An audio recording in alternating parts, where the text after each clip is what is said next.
This is my channel's weekly compendium, ending Monday, October 23rd, 2023. Case file number 1313, written by Maddox337, The Silent Siren Anomaly. The house I was living in at the time had a sort of uneasiness to it. I'm not sure how to explain it. Anyway, other than feeling the need to keep the lights on a lot, two specific things stand out. I was in high school at the time, my parents divorced, and I'm waiting for my dad to pick me up to go get some dinner one night. The house is on a short, private road off the main road. There are two other houses on this road, mine being the third.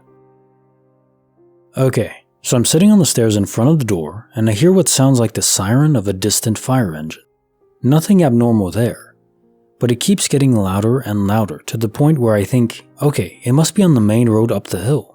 It kept getting louder and louder until I thought the fire truck must be coming down our private road. But I can see the other two houses, neither of which were on fire. The siren got so loud that I was convinced any second I would see it come over the hill into view on the road in front of my house. It was blaring. So I walk to the front door, open it, and step outside to see it. The second I step outside, dead silent. No siren blaring, no engine, no truck. Silence. My dad didn't believe me and thought it was somewhere else in the neighborhood, but I swear to God this crap went down exactly as I typed it. The second main thing actually happened relatively close to the fire truck thing. Got home from school, still in high school, went into the basement and turned on my Xbox. Now this basement was not at all creepy on anything except for a small room off to the side, which my dog absolutely refused to ever enter. He would just stand in the door frame. The basement has got a TV setup, couch, pool table. It was chilly. Now, this house was built on a hill, so the back side of the house had a sliding door in the basement to the backyard, even though the front side of the house was underground in terms of the basement. Okay, so I get home, play some Xbox, just chill out. Then the window next to the sliding glass door in the basement starts shaking violently. If you take both hands and start smacking a window with your palms as hard as you can, that's exactly what it looked like and sounded like. Smack, smack, smack, smack, smack, smack. I watched it for maybe 10 seconds before I bolted the crap upstairs. Started freaking out because I just knew there was something up with the house, and the fire truck crap was still recent. The only thing I could think was that a buddy followed me home and did that crap to scare me, but that makes no freaking sense. And there was fresh snow outside the window. Nobody had been standing there. I lived in the house for a while, and again, there was always something off. You could just feel it. I always felt a need to have lights on for comfort, and I'll admit I did my fair share of looking behind me for no reason. But that window crap absolutely messed with me. I legitimately yelled, "Please stop, you're scaring me," into an empty house after that window incident. Creepy file number 125, written by Superfly, The Midnight Stranger. A couple years ago, I was up late watching a movie one night. I'm talking at like 1 AM here. It was like June or July maybe. There's a knock on my door. Scared the hell out of me. I flick on my porch light and look out the window. There's some dude just standing there. Just some regular looking guy in a gray hoodie. I live in a small town with an almost non-existent crime rate, so I don't think too much about it, but I'm still cautious because this is still weird. I live literally right next door to our local sheriff's department. At first I'm thinking he might just be somebody needing help, in which case I could direct him to the station super easily. I decide to crack open the door to see what's going on. The television and light in my living room are both on. The guy can clearly see that someone is home and awake. Probably why he knocked on my door. The guy tells me he's going door to door asking for donations to replace Christmas gifts that were lost in a house fire earlier that day. Reminder, this was in the middle of summer, in the middle of the night, not even close to Christmas. The guy didn't look or sound high or drunk or anything, and his clothes were pretty clean from what I could see, so I don't think he was homeless either. The way he was acting and talking, he seemed perfectly lucid and with it. It was just what he said to me that was super freaking weird. I tell the guy I can't help him, he thanks me anyway and walks away. I immediately called the police, told the person I spoke to exactly what happened just in case this guy was up to something sketchy. This is where it gets a little creepy, well, creepier. Before I can tell him my address, the dispatcher asked me if I live in a certain area that's actually about a 15-minute drive away from where I am. I tell them no, I'm just right next door to them. I ask why. He says that not 5 minutes before I called, he received another call from someone in the aforementioned area reporting the exact same thing I had just called in about. The description of the guy sounded almost identical to the guy who came to my door. The dispatcher said there were no fires reported that day. I never saw the guy again and never heard any more about it. Case file number 1314, written by Mentally Empty. The Rosebud to Frankston bus journey that defied time itself. This was 10 years ago when I was 16. I again remember this experience just yesterday. I was living on and in the Mornington Peninsula, Victoria, Australia, Rosebud to be exact. When I went to see my family in Melbourne, I would take a bus to Frankston, then a train to Melbourne. The bus trip always took about an hour or a bit over. On this one occasion when I was heading from Rosebud to Frankston via that same bus, I met someone on it and we started talking. It only felt like 30 minutes of talking and we hadn't reached Frankston yet, of course. All of a sudden, I received a call from my father, who was traveling to visit that day. He was acting a bit aggravated, asking where the hell I was. I responded with, "Dad, I'm on the bus like I told you 30 to 40 minutes ago." He went off, calling me a liar. I was super confused and questioned what I did wrong. What he said scared and confused the crap out of me. He said I couldn't be on the bus because it's been 3 hours since I left. I checked the time and lo and behold, it was 3 hours later, yet I was on the same bus that hadn't reached Frankston nor had any detours. I asked the people on the bus to check the time and how long we were on the bus for. They checked and looked up at me slowly, wide-eyed, also frazzled by how the hell the time could have jumped. I repeatedly tried to assure my dad I was still on the same bus and don't understand how the time jumped. Obviously, I sounded nuts, so he never believed me. That experience has never happened again, and I still try to find a logical explanation to this day. Case file number 1315, written by Wilder Pixie. The mysterious door locked in my mind. I have aphantasia, which is relevant to the story. I can't visualize things and I have no visual memory. I remember the things I see by having a constant narration in my head, and I can remember what I thought. So my little brother was always terrified of the basement and would not, for the life of him, go down there. I was also a bit older, so I had to be braver. I was always the one sent down to go get stuff. My brother and I were talking about the basement one day, and I was prying about why he was so scared. He would barricade the door at night and stuff. He told me he sometimes hears things from down there, scratching and weird-sounding talking in some language he didn't understand. I was immediately alarmed and told him someone must be sneaking in through the door down there. He said, "What door? There's no door down there." He even brought up that I can never remember anything visual, but I argued back that he hasn't even been down there for years. We argued back and forth. I went downstairs and came back up, proud to declare that there is indeed a door down there. He got really pale and upset and asked my dad if there was a door in the basement. My dad laughed and said, "A door to what? It's underground, of course not." I'm getting super mad. I know I can't remember things visually, idly, but I just checked. Our little argument kept going a bit, me trying to get him to go down with me. Finally he did. No door. 4 concrete walls. I wailed, "But I've been inside!" My brother and I ran upstairs and barricaded the door, and neither of us would go down again. Bonus file written by Cordry 12, a malevolent force from the Colorado woods.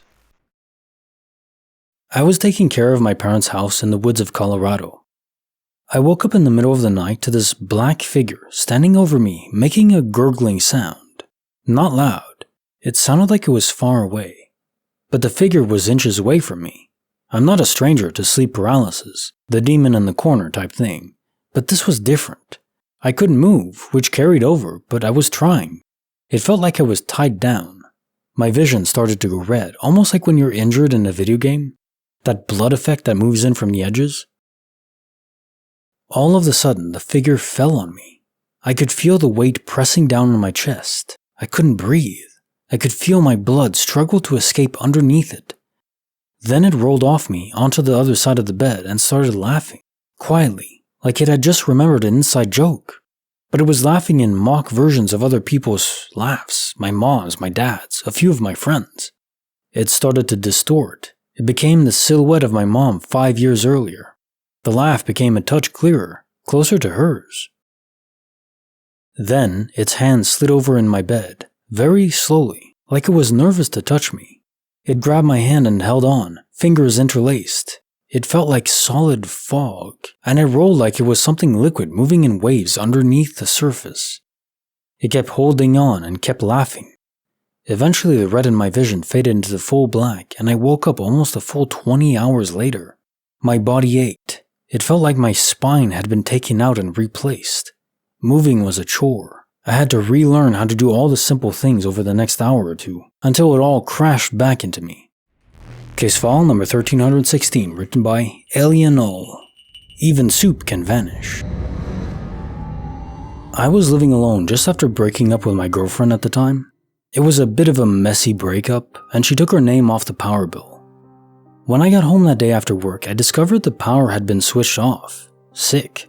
So anyway, a few weeks prior, my mom had brought over an ice cream container full of some sort of meat-based soup that I had left in the freezer for a while. When the power was cut off, I just decided to live off delivery pizza and sit in candlelight for a week or so. I never opened my fridge or freezer for that whole week. Come to get the power back in a week or so later, and I think, oh crap, freezer food. I open up freezer and it stinks badly, so I shut the freezer door and decide to deal with it for maybe another month. It comes time to face the music and get rid of this disgusting container of death. I grab a towel and wrap it around the container. I didn't know what to do with it, so I just placed it down a corner in my laundry and decided I would just ignore it forever. A month later, and my ex-girlfriend wants to hang out, as we missed each other's company, and we just do that. We're pretty high, and she comments on the mess of the place, and I'm like, yeah, I know it's gross, but Anyway, I tell her about the container, and she just says she will remove it for me. We go into the laundry, and I'm standing behind her as she's kneeling down, slowly unwrapping this crunchy, dried towel, waiting for the smell to unleash. Nothing comes from it. There was nothing in the towel. No container, no soup. It was just a balled up towel. That was pretty freaky. Creepy file number 126, written by Critically Tech.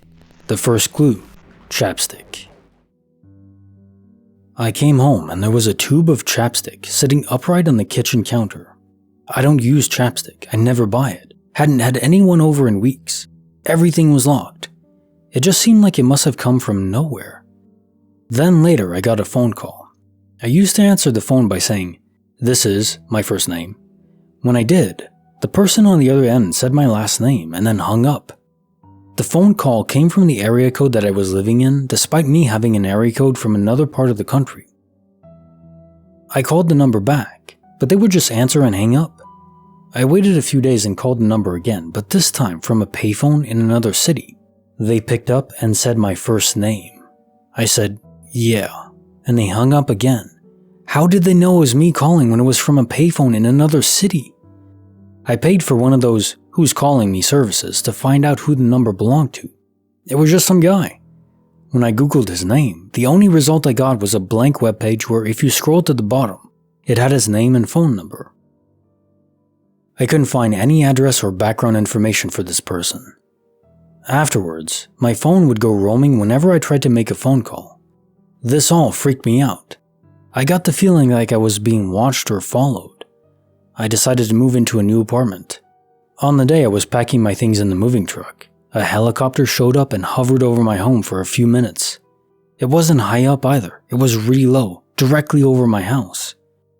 I would occasionally call the number from a different payphone, but nobody ever answered again.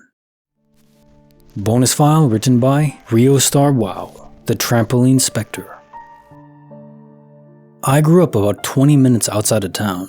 One night when I was about 11, I got up to get a glass of water. The water came from the fridge, and I always kept a glass beside the fridge for me at night. In the kitchen, there was a big window above the sink that overlooked the front yard, which included just fields and so on. It was very dark outside, and I could only see a little ways out from the light I had turned on in the kitchen while filling my glass. There was a trampoline out in the front yard of the house, a decent way away from the window. So anyways, that night while drinking my water, I was standing back from the window, but still looking outside. I then noticed some movement in the dark that didn't make sense. It took a minute for my brain to realize that it was someone bouncing on the trampoline. I really started to focus on it, trying to make sense of what I was looking at. As I was doing this, the figure slowly stopped bouncing, and I could tell it must have noticed me, and I could feel all the hairs on my body stand up. An instant later, whatever it was moved really fast towards the window, almost like instantaneously it was looking at me through the window.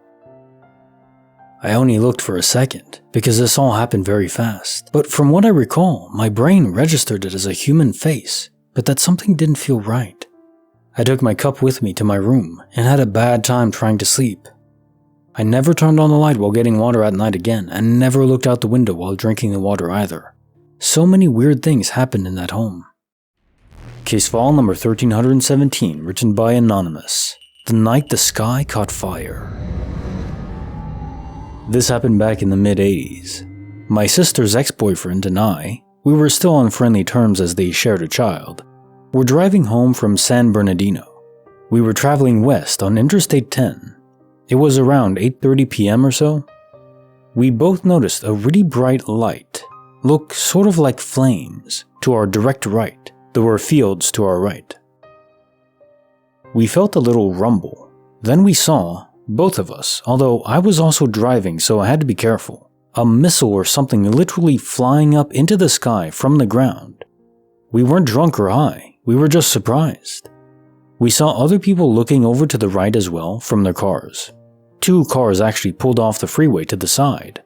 I was scared crapless. I told them to put it on one of the news stations, and I told him to go try KFWB. He did, and he was in near tears. We seriously thought we were going to war or something. Finally, we put it on another station. We were still on the freeway, and we stopped on KIIS, and they were actually talking about it, but didn't have any specific details on it. Maybe a minute's worth of talking about it. We finally got home and busted in the house, telling everyone what we saw, and I turned on the TV to one of the main stations, hoping for a special report to break in. He went and turned on my stereo to the news station. Nothing. No reports other than the small snippet from the radio. We searched newspapers, watched news, and listened to news for the next week. Nothing. We both absolutely saw this, as did other people on the freeway, but nothing was ever spoken about it after that. Case file number 1318, written by Anon 98543423. A day of disquiet when reality unraveled. Recently, I had a strange experience which lasted a day.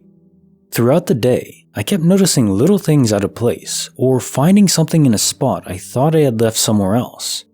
This in of itself isn't too strange, happens to the best of us. But what got me was the frequency of my noticing various things being out of place. Then things started being knocked over or falling that shouldn't have been unstable. Like, I get it, if something is on the edge and a gust of wind blows it off a table or something, but these things were stable and shouldn't have fallen. Once it happens, it's weird. Twice, maybe a coincidence, but I think I counted 4 to 5 times something actually fell. In addition to objects being slightly moved or falling, I heard loud bangs and knocks in my house all day. Not knocks like the heater turning or pipes banging. It sounded like actual knuckles on drywall, sometimes just in the other room, other times farther away, or even on another floor. It was only my dog and I in the house that day, and I know it wasn't my dog who was moving or knocking stuff over or doing the knocking because he was with me, still a pupper, for pretty much all of it. And each time he'd look at me, so I know I wasn't just imagining the knocks. I should also mention I do not notice any knocks on a day-to-day basis. This is where it gets weird. I started getting weird visions, premonitions, that kept coming true. The visions felt like a memory that hadn't happened yet. I had about 5 to 6 of these. The most notable is probably when I saw a car drive into my driveway. It felt so real, I had to go check if there were any snow tracks that were still visible, which there weren't. Right when I went to pull away from the window, I heard a very loud revving engine speed all the way down the street. I knew what was going to happen. Sure enough, It spent up all the way into the driveway and pulled right in like they owned the place. They probably only sat there for 5 seconds, but it felt like forever. Then they just backed out and turned away. Coincidence? Maybe. But that doesn't explain how the other, admittedly less notable visions also came true. By this point, I had this very weird feeling deep in my gut. My dog was on edge too. Maybe it was just a negative feedback loop, us freaking each other out, but I felt more than that. Maybe it was just me, but the knocks felt like they were getting louder too, happening once every 15 to 20 minutes. I did multiple searches through every room of the house throughout the day and didn't find anything. I even started checking batteries and got some fresh air to make sure it wasn't anything like weird CO2 poisoning. I ended up going to bed and the feeling was gone the next morning. Nothing weird has happened since. The only other thing is a couple weeks later, I was recounting the experience while on the phone and the knocks started again, though this time they didn't last all day and weren't accompanied by any other weird phenomenon. Still not sure of any explanation for it, but maybe it was just all in my head. Super freaky though. Even now it's a bit chilling recounting this again. Creepy file number 127, written by ABC, Ipida, The Window Riddle, and Progreso, Yucatan. A few years back, around Christmas or New Year's, I stayed with my family at a beach house Airbnb in Progreso, Yucatan. When we got there, the owner was showing us the house and explaining how stuff works. Then she showed us how to close the windows, which each had a very strong interior cover, similar to storefront curtain shields, and told us to make sure to close them every night before going to bed. She told us it was for storm protection, but to close it just to be sure. We didn't think much of it at the time, but still made sure to close them during the night. Now, I don't remember if it was the first or second night there, but one of those nights, my brother and I were sleeping. We stayed in the same bedroom, and sometime in the middle of the night we were woken up by a loud banging from outside one of the windows. They were several bangs at a time, then stopped for a few seconds, and then banging again. It went on for a few minutes. As you can imagine, we were a bit freaked out by it, and we didn't know if we should open the curtain shield or not, to see what was knocking on the window. We decided to not open it just in case, and after a few minutes it just stopped. We stayed up a few minutes to calm down and went back to sleep. The next morning, we opened the window to see if anything was visible, but saw nothing. What's weird is that the bedroom was on the second floor of the house, and this particular window was very difficult to get to since there was nothing underneath, and the walls next to it were smooth as it gets, nowhere to grab onto or stand to get to that window. We stayed a few nights in the house, and as you can imagine, we took extra care and made sure we closed every window and shield every night. Case file number 1319, written by Boopy Boopy Boopy, a nighttime drive like no other. This happened about 10 years ago, when I was 17. I was in Tampa, visiting my aunt and grandma. They lived 2 turns off a very long, fairly main road, and I always remember this weird-looking building about halfway down the road on the left. The architecture was super specific, and was the only building for quite a ways on either side, about 3/4 of a mile from the first turn to get to the house. It always stuck out to me as a kid as my marker that we were just around the corner. One night, I went to a concert about 1.5 hours to 2 hours away. My aunt let me borrow her car, and I had to pick up another girl along the way. She lived about 20 minutes from my aunt's, and I had to get on the freeway to get to their house. I picked her up, and we went to the concert. Then I drove her home. I can't remember the exact time of night, but it was late enough that very few cars were left on the roads, I believe sometime between 12 to 2 a.m. This girl lived in what I would describe as a swampy suburbs. There were lots of family homes, but the roads weren't paved super well. There were no street lamps, no sidewalks, and it was windy and confusing. It was not a clearly laid out grid, and I absolutely needed my GPS to guide me in and out. A couple minutes after I dropped her off and started my 20-minute journey back to my family's house, I noticed that my phone had only 2% left. I immediately started speeding to get out of the confusing, windy roads of this neighborhood before I lost my GPS. My aunt called me to ask me where I was, and I said, "I can't talk, I only have 2% on my phone." My phone died. I was in a practically pitch-black neighborhood with no sign of any main roads or any clear direction on how to get out. It felt like I was in a never-ending maze. I went down road after road, flipping U-turns in random dark driveways, hitting dead ends every other turn. I was screaming and panicking, hitting the steering wheel with my hands. I was so scared. But after 5 to 10 minutes of this, I had an insane sense of calm wash over me. In an instant, I knew it was all going to be okay and that God, I was Christian at the time, no longer, would guide me home. I knew there was no way something bad was going to happen to me, and that felt like a fact. It was bizarre, like my body knew something I didn't. The next turn I took, I was spit on a new road. I turned right and immediately noticed a weird building by my aunt's house, literally on the corner. I turned around in the parking lot, went back down the road to their house, putting the building back on my left. I was home less than 10 minutes after I'd dropped the girl off and got back through the suburbs, when earlier that night it took me 20 minutes on the freeway. But here's the kicker. The next day, I wanted to see what street I had come out of the night before, and I kid you not, there was no street there. Not even close. The next street that I would have been able to turn off from would have been the first to get to my family's, about 3/4 of a mile down.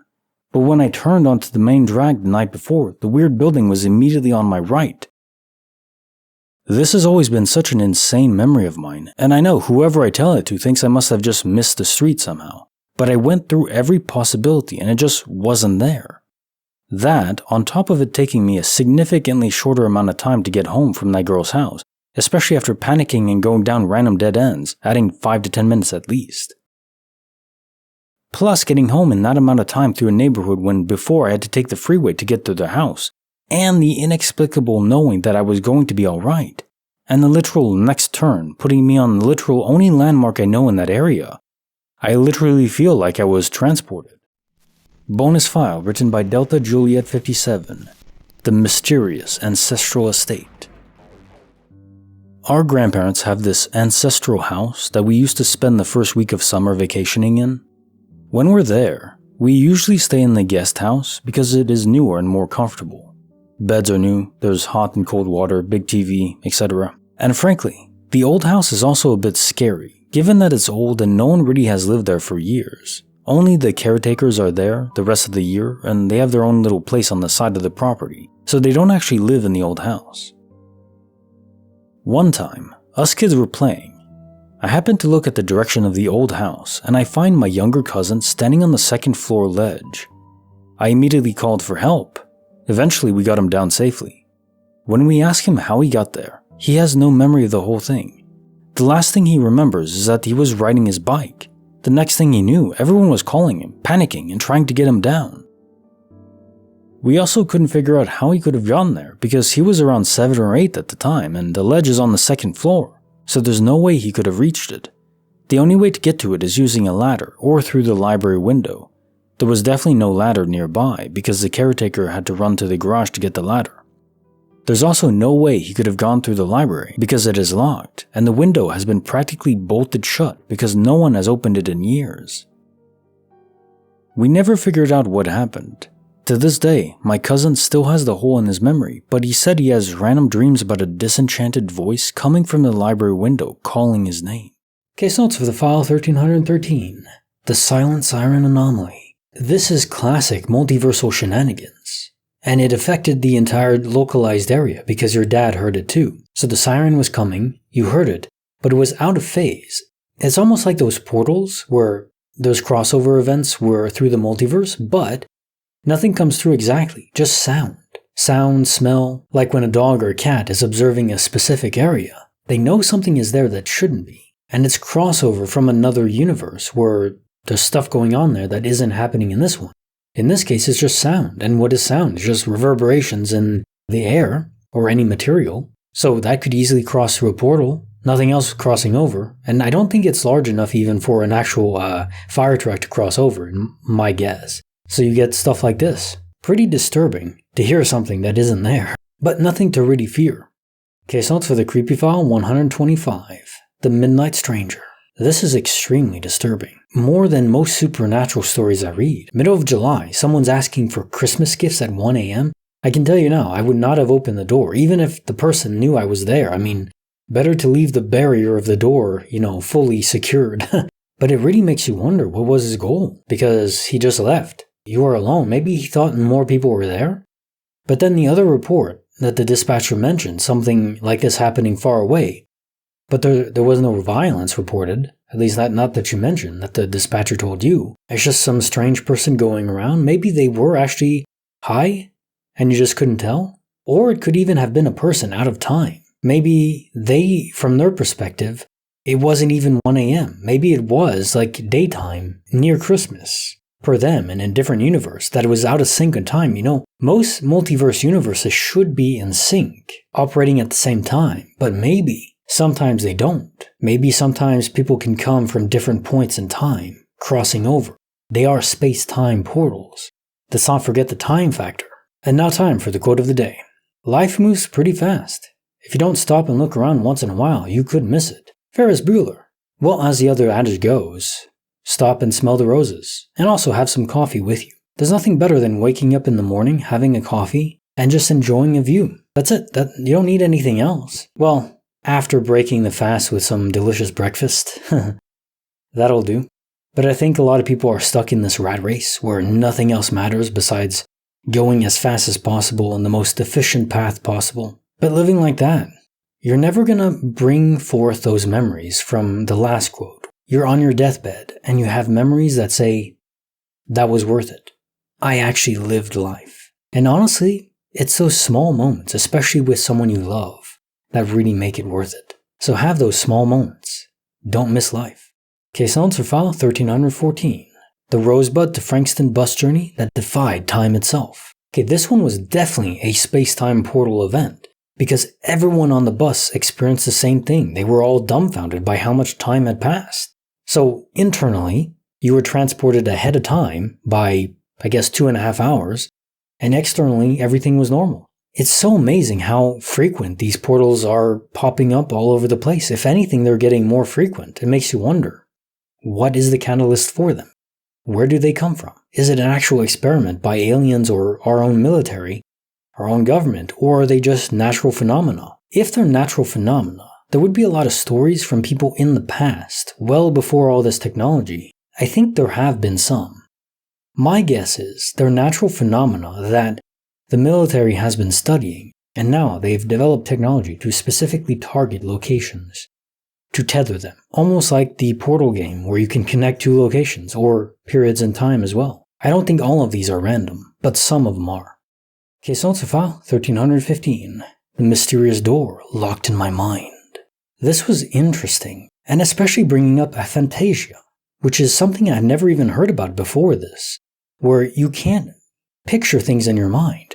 And looking it up, there's actually different grades of it, where some people can picture things extremely clearly, and there's like 5 to 0 or 5 to 1, where at the bottom level, you can't picture anything at all. I think I'm like a mid-level, where I can picture things somewhat clearly, but not as crystal clear as, looking at something directly. I wonder, do any of you suffer from aphantasia? And if you do, how do you cope with it? To not be able to visualize anything, wow, that would be an entirely different experience for sure. Kind of makes you think about the people who can't, who don't have an internal voice in your mind, in their mind either. Like imagine having no voice or no ability to picture anything either. I mean, you couldn't even function at all. Now, as per the glitch, I think what happened is you pictured a door that was tethered to a different universe. So we have these multiversal glitches happening all the time, but very unlikely to happen so abruptly. It's really the door from another universe. Now, the real question is, what would happen if you opened it at the same time that it morphed back into the originating universe? You would be zipped away, maybe permanently. Physical mass entirely, not just the soul. And I think that would have a disastrous effect, because you're introducing new matter at that point. Boom. Case notes for the bonus file. A malevolent force in the Colorado woods. I do think this was still sleep paralysis. However, maybe sleep paralysis isn't just happening in our own mind. Maybe spirits are interfacing with us in those moments of between sleep and waking up. And maybe certain people draw in these spirits for some reason. It's almost like some people have mosquitoes drawn in. I'm not saying all spirits are like mosquitoes. I'm just, going by comparison for attraction. And maybe some people draw in the evil spirits that really are not good for us. And I can't say this was good for you. Terrifying is the only word for it. And now time for the quote of the day. Our deepest fear is not that we are inadequate. Our deepest fear is that we are powerful beyond measure. It is our light, not our darkness, that most frightens us. We ask ourselves, who am I to be brilliant, gorgeous, talented, and fabulous? Actually, who are you not to be? You are a child of God. Your playing small doesn't serve the world. We were born to make manifest the glory of God that is within us. It's not just in some of us, it's in everyone. And as we let our own light shine, we unconsciously give other people permission to do the same. As we are liberated from our own fear, our presence automatically liberates others. Timo Cruz. I think part of this is actually false modesty, which I don't like. There's different scales. There's false modesty, pride, and hubris. Never go to hubris, but have pride in yourself, and it's okay to have pride in yourself. It's not a sin, it's hubris that is a sin, in my view. And think about it, if you created life, you would want them to be proud of their own achievements through free will, wouldn't you? I know I would. I wouldn't want them to be too full of themselves, but I would want them to like themselves, and really to realize their own potential as much as they can. Because we are all different. We have different starting points and different genetics. But realize the best you can of yourself, that's all. And then be proud of it. You deserve it. Question 1316. Even soup can vanish. To what extent does an object have to be connected? If we're talking about liquid, like in a soup, could it transition universes? And I do think this was a vanishing, because even if the water was absorbed by the rags, the towels that you wrap the soup in, which, by the way, this isn't exactly the healthiest way to live, the cleanest way, I'm assuming you knew that now. Anyways, so liquid can transition universes. Could the entire ocean or an entire lake just vanish or move over to a different universe? That would be, imagine waking up to that on the news, the entire ocean vanished. But the liquid definitely did vanish, because the food mass itself wouldn't have been absorbed, so that would still be there. The remnants of the soup, the veggies and the soup, the meat, would still be wrapped in the towel. And the fact that it wasn't there means the whole thing did vanish. Maybe in the frozen state. So maybe it has to be solid to vanish. That would be preferable to having entire oceans vanish, I would say. Okay, so it's for the creepy file number 126. The first clue, chapstick. Well, you're not wrong. That would be the first clue if you never use chapstick. Which you should, by the way. It just feels good. Keep your lips hydrated, protected from the elements. Maybe you did just have a stalker, but someone that is truly messed up, even going as far as hovering a helicopter over your place.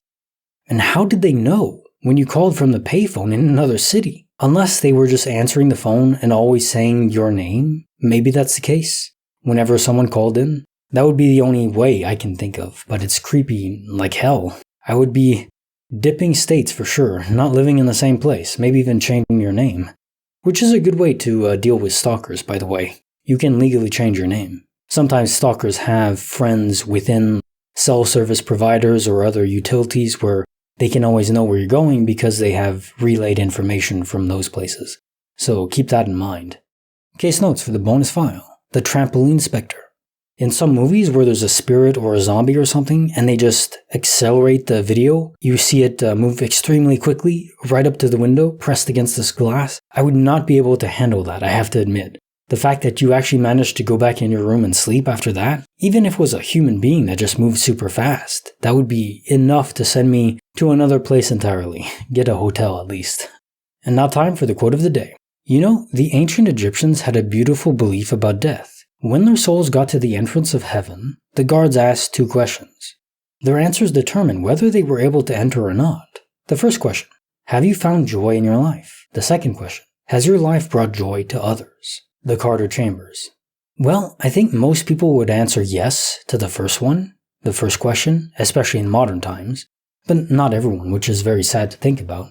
And I don't think you have to have found joy in your life to enter heaven. That would be strange, given some people are dealt truly horrific hands that are almost unimaginable, being born without sight or any senses, or in extremely poor countries where there's just no hope. A higher deity wouldn't judge you for not being happy. I think that would be ridiculous. But the second one, bring joy to other people's lives. What could possibly matter more? It's important to bring joy to your life, but make sure you bring joy to others as well. And you know what?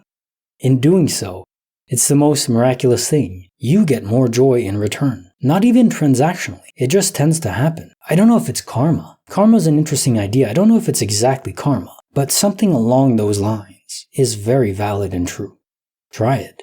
You'll see. Case notes for file 1317. The night the sky caught fire. You know what this reminded me of? Back in the day, I think it was 1930s, maybe 1940s. There was a radio broadcast, War of the Worlds, probably most people know about it, where there was a broadcast that was meant to be a joke. I think was it a promotional material? Anyways, on the radio they simulated a actual alien invasion, and people at the time didn't know it was a joke. They thought there was an actual alien invasion going on and the military was fighting against aliens. This has similar vibes, where maybe the radio station was doing some sort of prank, and they were corroborating whatever people were seeing, and maybe even there were other people involved with the radio station to jumble this together with lights in the sky. Maybe some kind of firework system that didn't explode and just sent a large streak across the sky. Something like that. Because if it was a real UFO incident, you would think there would be more reports. The other possibility is there were others, but they were suppressed by the government. Which they do tend to do that pretty often, don't they? So that could be possible too. Case notes for file 1318. A day of disquiet when reality unraveled.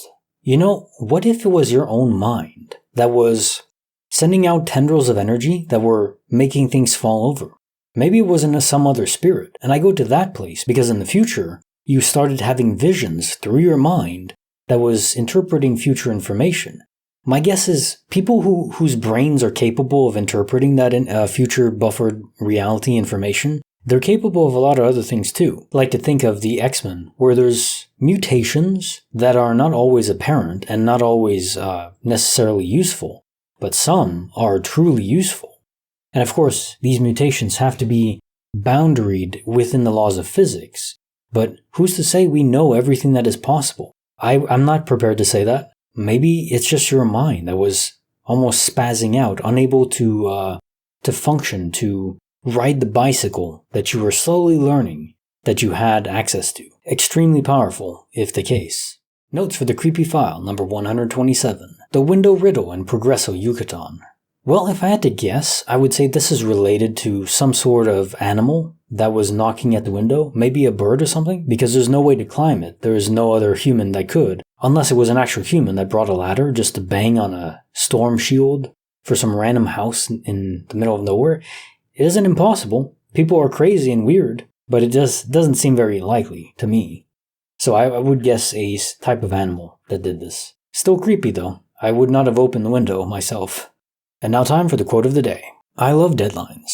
I like the whooshing sound they make as they fly by. Douglas Adams.